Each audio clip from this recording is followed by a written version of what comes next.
Okay, so the last area, so we've talked about putting our weight behind it, getting our weight into it. We talked about breathing. We talked about targeting. And targeting, you guys figure out your own ways of doing that. I'm sure there's ways to do it. But like I say, we can't just really do I mean, there's another way to do targeting. That's going to be a boxer or MMA fighter. And you can really find your targets and really hit them hard, but they still have targets that are banned. There's things you can't do, right? For safety reasons. Okay, so our last thing we want to talk about tonight is our delivery of the strike. Okay? When I say delivery, I mean, I'm going to talk about delivery and I'm talking about ranges.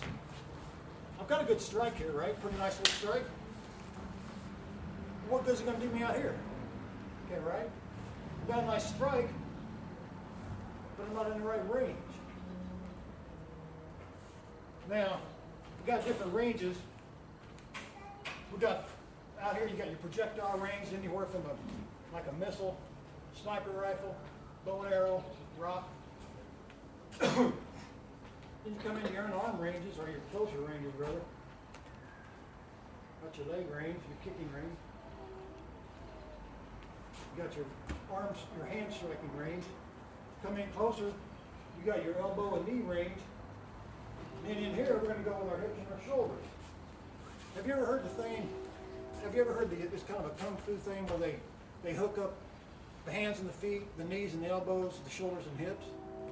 That's kind of a good way to think about it. Okay. Some system I was reading about, they think about their striking in those three sets: hands, feet, knees, elbows, hips, and shoulders. Okay. But anyway, for our purposes tonight, is we want to learn how to change our range. I may be in here,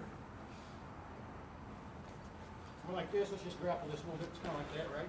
I want to kick that knee, right? I'm really not in too good a place to do it, so I need to shift my range a little bit so I can get that. Boom. Okay, let me say something else too here in our practice. When you're practicing your ranges, and I meant to mention this before too.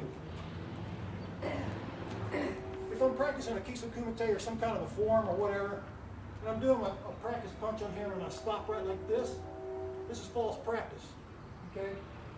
The reason this is false practice is that I'm already all the way extended. My range is really not the way my range should be, because I want to come here and I still want to have an extension. I want to extend about another 2 inches. Okay? I don't want to come here and stop right on the surface. You don't want to be a surface puncher. You want to go through it.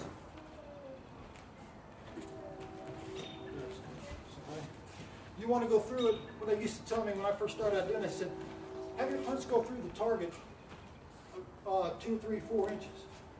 I said, how's that possible physically? That's not going to happen. What they meant was, you want your force and your extension to start here, rather than, I don't want to stop on the surface. If my range is bad, oh, man, you can see that now.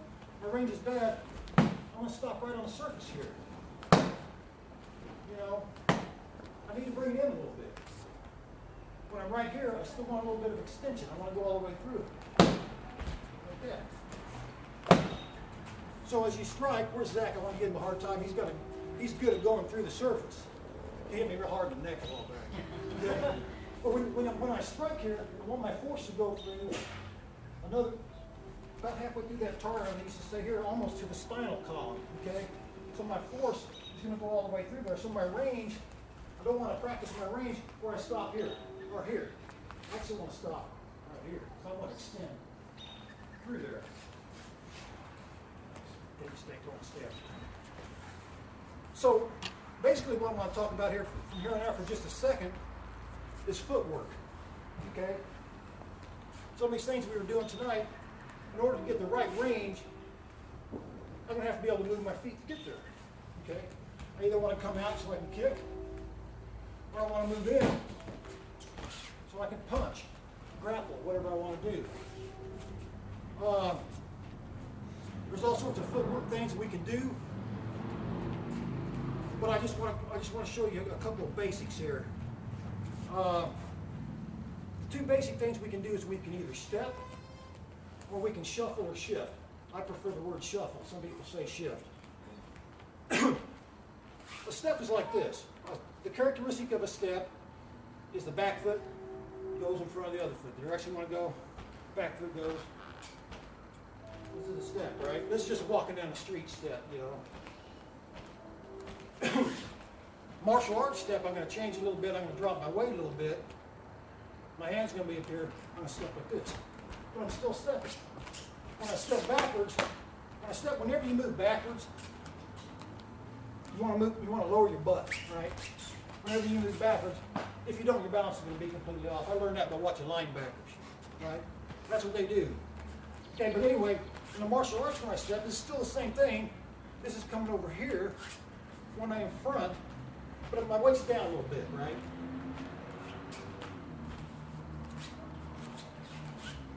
I can step forward, I can step backward. I would like to keep my feet on the floor if I can. Okay, sometimes you're going to have to leap. You got a knife or something, you're going to have to leap, jump, whatever. But I would like to keep, if I have somebody up here, if I have him up here, let's do this behind me. If I have him up here, and he's a dangerous guy, right? I want to be watching him. If I take my eye off him, I'm in serious trouble, right? But I need to back up. Well, if I'm just doing this, I'm going to step on this or step in the hole and trip, right? One time I did shuffle backward all around Oak Lake. Up and down. It was early in the morning. There was nobody there, right? Well, that's how I learned how to do this, okay? You go up the hill, you go down the hill. You don't look backward, you just keep going, right? That's a good training setting. But anyway, and I was totally straight when I did it, right? Okay. Okay, but anyway, he's backing me up. I want to keep this down, and now I feel there's something back here, right? So I can kind of move around, right? But I don't just want to be doing this sort of stuff. Now, there's times when you got to, let's say all of a sudden he's going to slash me, right? He's going to slash. You need to get out of there. Whatever happens, happens. This is basically speaking. Okay, so we can step. Thanks. Okay. We can step one foot in front of the other direction I want to go. We can do a side step thing. We don't do it too much. Sometimes you'll see it in some of your katas and stuff. Sometimes we might want to do that. We don't do it. We don't walk down the street like this, generally speaking. So stepping is one way to do it. Another way to do it, and we see it a lot, it's a little less natural, is what they call the shuffle or the shift. And the characteristic of a shuffle is, whatever direction that I want to go, the foot that's closest to the direction that I want to go is always going to go first. So, if I want to go to the front, this one's is closest to the front, so it's going to go first. One, and the other one's going to follow back into a good stance.